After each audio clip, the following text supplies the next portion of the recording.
Welcome back to our channel. Today we're uncovering the remarkable yet heartbreaking story of Lupe Vélez, often called the Mexican Spitfire. She was bold, talented, and captured Hollywood's attention in the golden age of film. But behind the scenes, her life took a dark and tragic turn. From her early years in Mexico to a whirlwind romance with some of the biggest stars in Tinseltown, Vélez blazed her own trail and paid a devastating price. Let's dive into the fascinating life of this fiery icon and discover what really led to her brutal end. Maria Guadalupe Villalobos Vélez was born in 1908 to a well-off family in Mexico, but her idyllic life was soon shattered by the outbreak of the Mexican Revolution. The family's financial state was deeply impacted by these events and had to pull Lupe out of boarding school. It didn't take her long to bounce back from this, considering she wasn't the biggest fan of boarding school anyway. In order to truly appreciate the significance of Lupe's upbringing and how it shaped her personality, it helps to look more closely at the era and the context in which she was born. Porfirio Díaz had been ruling Mexico for decades, and during his presidency, foreign investments and modernization projects were flourishing, but only for a certain upper class that enjoyed the benefits of economic expansion. Lupe's family was among those more privileged Mexicans who could afford to send their children to good schools, sometimes even abroad. When the Mexican Revolution erupted in 1910, those stable foundations were shaken to the core. Many wealthy families found themselves losing assets rapidly. Banks became unstable, properties were destroyed or expropriated, and people fled the rural areas and smaller cities for safer urban centers. For Lupe's family, the financial toll proved devastating enough that they couldn't afford the cost of her boarding school anymore. Yet her personal attitude helped her bounce back. By most accounts, she disliked the strict routines and regimens of such educational settings, preferring freedom of expression and a lively environment. There is also evidence suggesting that from a very young age, Lupe exhibited both a fiery temperament and a knack for entertaining others. Some stories claim that even as a child, she was dramatic in her storytelling and quick to make everyone laugh at family gatherings. Her father, a colonel who had involvement in the political and military turmoil of the era, clearly wanted his daughter to adhere to traditional values. Much of Mexican society at the time upheld a conservative patriarchal structure, especially in families like Lupe's, who had once been financially secure. Girls were expected to behave modestly, attend church, and eventually settle down in a marriage beneficial to the family.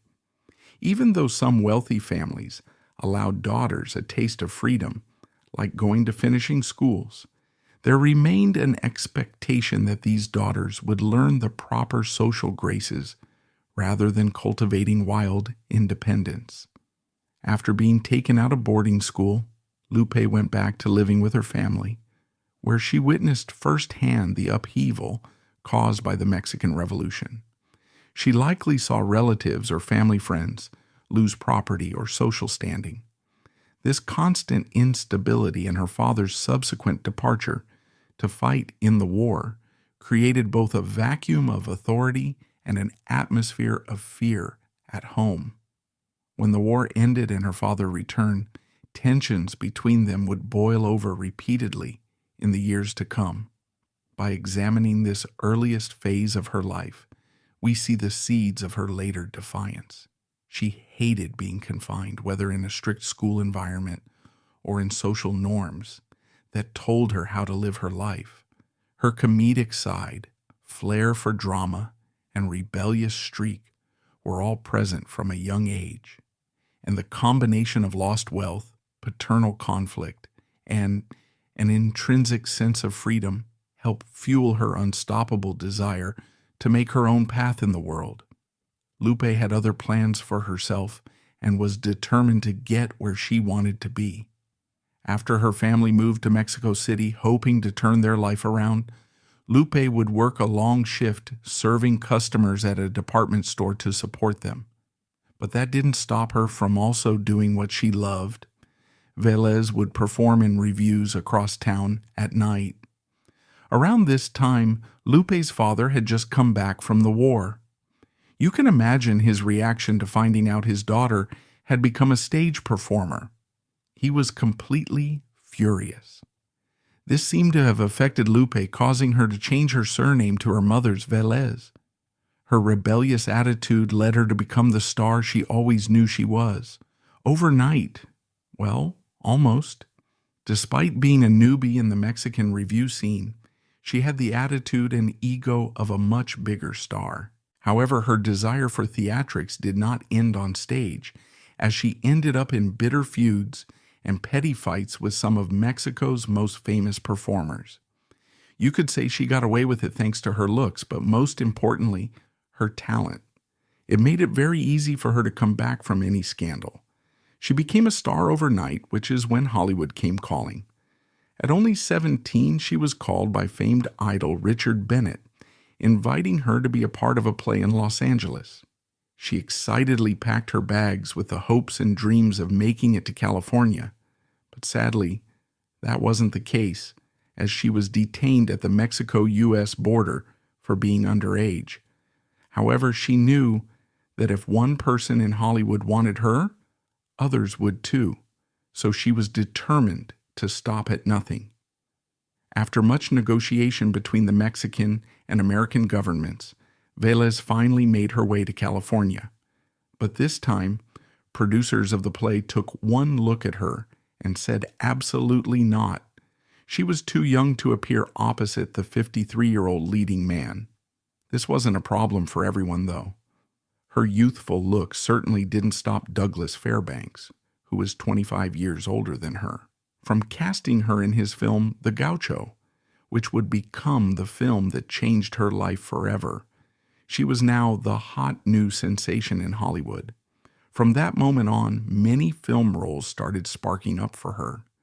Despite being barely an adult, Vélez was not shy about being out and about in the party scene, having affairs with the biggest male stars of the moment, such as Charlie Chaplin, Clark Gable, and Western star Tom Mix. But no one made quite an impact as Gary Cooper did. Hollywood in the 1920s was a dizzying blend of opportunity and strict gatekeeping. Studios had the power to make or break an aspiring actor, and age restrictions, moral codes, and immigration issues created hurdles for non-American performers. Lupe's initial detainment at the border illustrates the complexity she faced. Yet she refused to let a bureaucratic snag derail her ambitions. Richard Bennett's invitation hinted at a legitimate stage production that could have introduced her to Los Angeles audiences. Instead, once she finally managed to cross the border, the producers decided she wasn't suitable for the role. A lesser spirit might have given up, but Lupe persisted. Hollywood was transitioning from silent films to talkies, and producers were scouting for fresh faces who could captivate audiences. Enter Douglas Fairbanks, one of the biggest silent era stars, known for his swashbuckling adventures and charismatic presence. His casting of Lupe in The Gaucho, 1927, was pivotal. Fairbanks recognized her effervescent screen presence, the same spark that had seduced Mexican review audiences. It catapulted her into Hollywood stardom almost overnight. Soon, she was mingling with elite circles, attending high society parties, and catching the eye of notable leading men. Chaplin was a comedic genius. Gable would later become the king of Hollywood. Tom Mix was the quintessential cowboy hero. Lupe's romantic entanglements with these luminaries were avidly covered by tabloids. She seemed to relish the attention, swiftly becoming known for her wild social life as well as her performances. And yet, all this was mere foreshadowing to her most famous affair with Gary Cooper. The stage was set for a tumultuous love story, but the seeds were already planted in Hollywood's fascination with Lupe's exotic beauty and magnetic personality. She learned that in a town built on publicity, scandal could be as valuable as talent in maintaining a spotlight. Lupe met Gary Cooper on the set of the film Wolf Song, where they fell madly in love. Cooper plays a man who impulsively elopes with Vélez's character only to leave her for the call of adventure. Eventually, he returns to her, and they live happily ever after. An ironic twist considering everything that went on to happen between the pair. It was Vélez's first real long-term relationship, and sadly, it brought out her dark side, where the state of her mental health began to be questioned. Lupe was very jealous, to the point where violence began. She would go at Cooper with a knife until eventually, on one occasion, her overbearing jealousy led her to actually stab him. Nothing justifies violence, but Vélez's jealousy started to make sense as Gary had many affairs with different co-stars, such as Marlene Dietrich, and a year later, Carole Lombard. However, it was another one of Gary's relationships that was truly the most scandalous. Lupe felt severe jealousy toward Gary's close friend and occasional roommate, Anderson Lawler. Vélez revealed to gossip columnist Hedda Hopper that Cooper had an affair with Lawler, but the juiciest part was that Lupe demanded she take part in their affair. If they forgot to include her, she would make a scene. One time at a crowded party, Vélez began to suspect that Cooper had snuck off with Lawler. She made a scene that was so disturbing it's impossible to forget. According to witnesses, she unzipped his pants in the middle of the party and sniffed for evidence of Lawler's cologne. Despite all of this craziness, Lupe and Gary were madly in love, revealing that the biggest hardship in the relationship was his mother, Alice, who did not approve. For many years, the stress of trying to please the two most important female figures in his life led him to decide to leave Lupe after his mother encouraged him to. Their relationship ended there, well, for a little while. Lupe's public feuds did not stop. She initiated bitter feuds with basically any old Hollywood star you can imagine, from Greta Garbo to Sheena Here to child star Judy Garland, who was a full 20 years younger than her, to her Mexican contemporary Dolores Del Rio. Her weapon of choice was making fun of them through imitations of her rivals, which she'd happily perform in front of everyone at parties. She was now portrayed as the hot-headed, fiery Latina, and they gave her a few questionable nicknames to match. The Mexican Spitfire is the classic example, but there was also the Mexican Hurricane, the Hot Tamale, and Whoopie Loopy. Two different events occurred around the same time in Hollywood. As the Great Depression was occurring throughout the U.S., Americans increasingly viewed foreigners like Vélez with fear and rejection. Studio execs worried that Vélez's heavy accent would be a problem. But at her core, Vélez was a fighter. She wouldn't let Hollywood get rid of her that easily. From silent films to having actual lines in a movie, Vélez's first all-sound film was Tiger Rose, and luckily for her, she fit the role like a glove. Where other silent stars struggled with talkies, Vélez shined, and the runaway success of Tiger Rose ensured that a slew of new roles came to her. She also doubled her own paycheck by taking on Spanish-language versions of English films she'd appeared in. Vélez was moving up in the world and moving on from Cooper. After Gary broke her heart, she nearly tied the knot with troubled star John Gilbert, but it was just a rebound. Her real Prince Charming was around the corner, though instead of a royal jacket, his uniform either consisted of a swimsuit or a loincloth. In 1932, when Vélez traveled to New York City to make her Broadway debut, she met Tarzan actor and Olympic swimming medalist Johnny Weissmuller. Distance became an obstacle, and Vélez and Weissmuller dated on and off for the next year. When she wasn't seeing heartthrob Errol Flynn, that is. However, due to her undeniable chemistry with Johnny, the two ended up getting married in 1933. It all seemed like a fairy tale ending, turned into a horror story. Many of Vélez and Weissmuller's disagreements occurred in public as they did at home. Whether it was at a dinner party, award show, or sporting event, it didn't matter. They would both bicker, yell, and oftentimes get physical. After 10 months together, Lupe couldn't take it anymore and filed for divorce, stating that the reason was cruelty. That is, until she regretted it 1 week later. They got back together, but their problems didn't stop there. One night, after a fight with Weissmuller, Vélez was so certain she wanted to hit him where it hurt that she got on a train to New York and headed off to Europe, where she left him. Over the course of 5 years, she filed for divorce not once or twice, but 3 times. On that last try, it finally stuck. You could say that between the public fights and the legal battles, Vélez didn't have an easy first few years of the 1930s, and she was about to suffer another crushing blow. Her studio ended up dropping her. Still, Vélez picked herself up and used her newfound independence to her advantage. She freelanced for a while, and even when her films flopped, critics still tended to praise her performances. Her talent was undeniable. In 1938, Vélez returned to Broadway, where she met her co-star Libby Holman. They appeared to have some sort of rivalry, as Lupe would tend to with other female stars, but this time, she would take the petty feuds way too far. One night, between curtain calls, Vélez lost her temper and punched Holman in the face, giving her a black eye. The show was done, and Broadway was no longer interested in her again. In 1943, Vélez fell for Mexican actor Arturo de Córdova, but there was just one problem. He was married.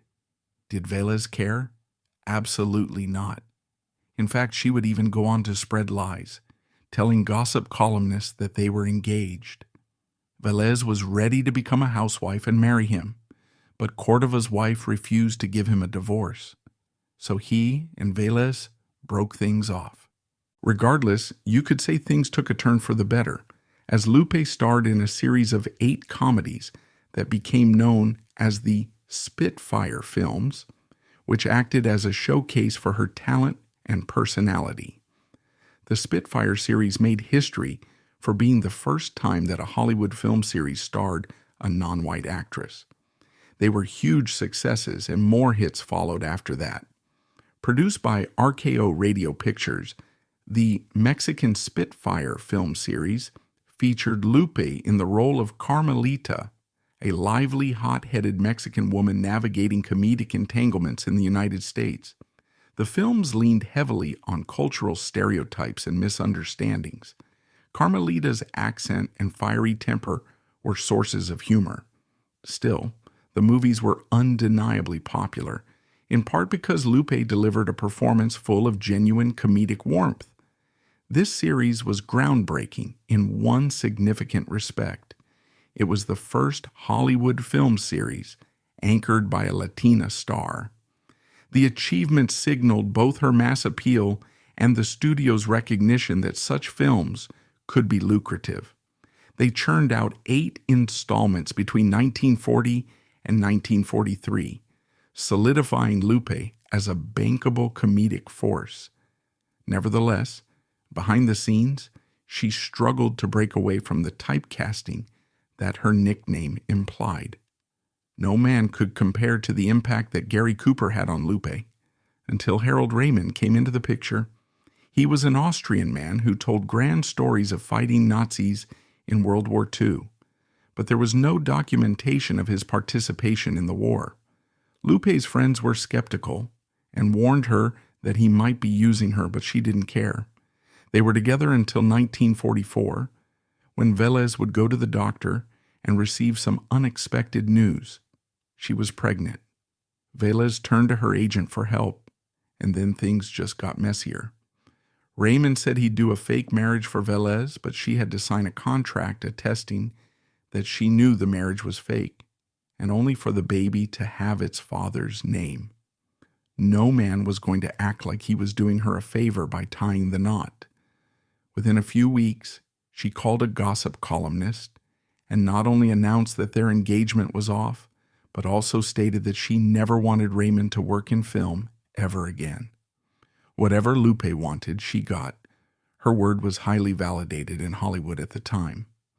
On the day of her latest film premiere, Vélez was weighing her options regarding her pregnancy and seemed very frustrated, giving the most disturbing proposal to her agent, Beau Russe.